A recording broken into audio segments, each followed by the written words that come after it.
Good to see you. Good to be with you today. We come towards the end of our Lenten journey. We come towards the end of that journey from Ash Wednesday to Easter, that journey from the mortality of the cross to eternal life. And it's a big week. First, I don't want you to just go from Palm Sunday to Easter, because if we miss what happens in this week, this Holy Week, Easter really makes no sense. And so we have a number of opportunities for you this week to participate in what we call the Passion of Jesus.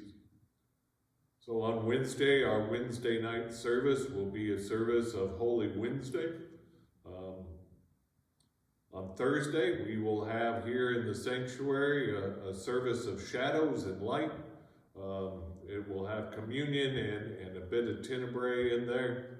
A beautiful service that we hope you can attend. And then our Saturday night service will also be a service of Holy Saturday. And then that will bring us to Easter, and you have a couple opportunities there as well. The sunrise at 7:45 will be put on by our youth, and that will be in the garden room, and then our large Easter celebration at 9 o'clock here in the sanctuary. And this year we'll be reading the story out of Luke. And Luke has a different or an interesting take on the resurrection of the women finding the empty tomb. And they're being perplexed by it all. And so one of the questions I have had this week, and maybe you share that with me, is why are they so perplexed when they come to the tomb and they find it empty and they find these strange glowing beings out there? Jesus has shared with them what was going to happen when he got to Jerusalem. But we also know that he wasn't very explicit in his plans.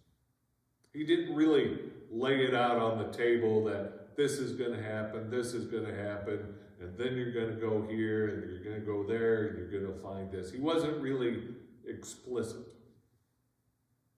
So that explains somewhat why they were perplexed to find the stone moved and the tomb empty.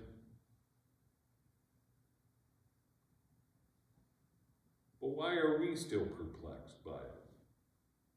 We know the details, we know the plans, we know that Jesus is let loose in the world. But still I find a lot of conversations of how odd it is that miracles happen, right? Or how odd it is that we find life in the midst of death. Why don't we have that expectation? Why are we still perplexed by this thing we call Easter? Life should be our expectation. Joy should be our expectation. Peace should be our expectation. But it still seems to me that we rely more on the world than we do on God. So my question, our meditation today would be this. Are you still perplexed by an empty grave, or is that your expectation to see every day?